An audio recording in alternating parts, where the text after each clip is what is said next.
নবাবের শহরে চলল গুলি এবং উদ্ধার হলো বোমা। এর পরিপ্রেক্ষিতে দাঁড়িয়ে কমিশনের তরফ থেকে কি গুরুত্বপূর্ণ ভূমিকা পালন করা হচ্ছে। নবাবের শহরে এই যে বোমা এবং গুলি চলবে এর কথা অনেক দিন আগেই আঁচ করতে পেরেছিল রাজ্য নির্বাচন কমিশন, এবং ইতিমধ্যেই কিন্তু যতই দিন যাচ্ছে, যতই তৃতীয় দফা লোকসভা নির্বাচনের যে দিনক্ষণ, সেই দিনক্ষণ যতই এ রাজ্যে আসন্ন, ততই মুর্শিদাবাদকে নিয়ে যেন, অর্থাৎ সেই নবাবের শহরকে নিয়ে যেন কমিশনের মাথায় এখন চিন্তার ভাঁজ।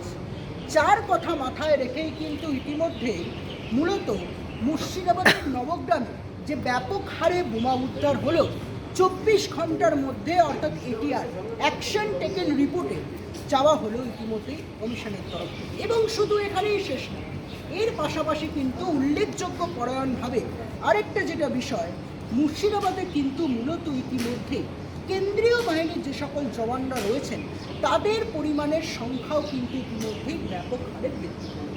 যদি একটু নজর রাখে কেন্দ্রীয় বাহিনীর দিকে, সেক্ষেত্রে দাঁড়িয়ে কিন্তু মুর্শিদাবাদের জন্য মূলত মোতায়েন করা হলো 114 কোম্পানি কেন্দ্রীয় বাহিনী, এবং তার পাশাপাশি কিন্তু মূলত শুধু মুর্শিদাবাদই নয়, মুর্শিদাবাদের যদি তলার দিকে লক্ষ্য করি, সেক্ষেত্রে দাঁড়িয়ে কিন্তু জঙ্গিপুর নিয়েও কমিশনের প্রথম থেকেই যে চিন্তার ভাব ছিল, সেই কমিশনের কিন্তু তাদের তরফ থেকে এবার জঙ্গিপুরের জন্য আরও 63 কোম্পানি কেন্দ্রীয় বাহিনী মোতায়েনের পরিকল্পনার কথা ভাবছে ইতিমধ্যেই নির্বাচন কমিশন।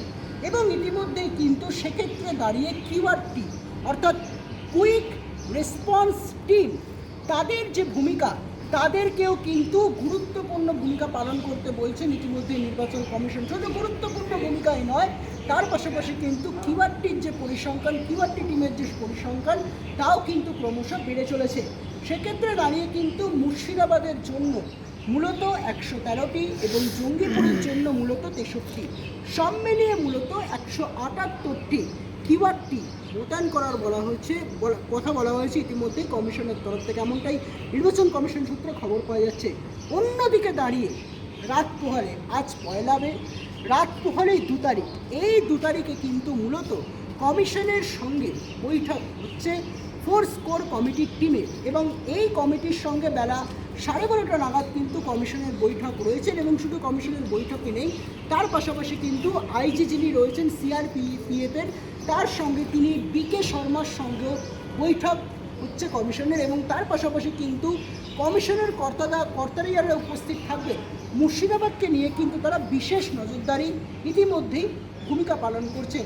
এবং সেক্ষেত্রে দাঁড়িয়ে মুর্শিদাবাদের বোমা উদ্ধারের এই ঘটনা, এবং তার পাশাপাশি মুর্শিদাবাদে যে ইতিমধ্যে গুলি চলল, মুখ্যমন্ত্রীর সবার দিন কী কারণে তৃণমূল এবং কংগ্রেসের এই সংঘর্ষের জেরে চলল গুলি, এক্ষেত্রে দাঁড়িয়ে কমিশনের তরফ থেকে কী ভূমিকা পালন করা হচ্ছে, এই সব কিছু মাথায় রেখেই কিন্তু 24 ঘন্টার মধ্যে, অর্থাৎ ইটিআর অ্যাকশন টেকেন রিপোর্টের ব্যবস্থার দিকে নজরদারি করলেন নির্বাচন কমিশন। এখন দেখার বিষয়, নবাবের শহর যা নিয়ে কমিশনের প্রথম দিন থেকেই একটি চিন্তার ভাঁজ, এই চিন্তার ভাঁজকে দূরীকরণ করে কমিশন এই মুর্শিদাবাদের ক্ষেত্রে নবাবের শহরে, সেখানে কমিশনের নবাবিয়ানাকেই বজায় রেখে কি সাধারণ মানুষদের কথা মাথায় রেখে শান্তিপরায়ণভাবে করতে পারবেন সেখানকার শান্তিপূর্ণ নির্বাচন, সব মিলিয়ে উঠছে এখন কিন্তু অগাধ জল্পনা। পরবর্তী পরিস্থিতিটা ঠিক কোন দিকে যায় এবং মুর্শিদাবাদের যারা সাধারণ জনগণ রয়েছেন তারা কতটা সুরক্ষিত, সব মিলিয়ে এখন প্রশ্ন উঠতে শুরু করেছে। কি হয় সেদিকেই থাকবে কিন্তু নজর রাখুন ভিশন প্লাস নিউজে। নির্বাচন কমিশন থেকে বিদীপ্ত বিশ্বের report, vision plus news, Kolkata. আমরা সবাইকে শুরু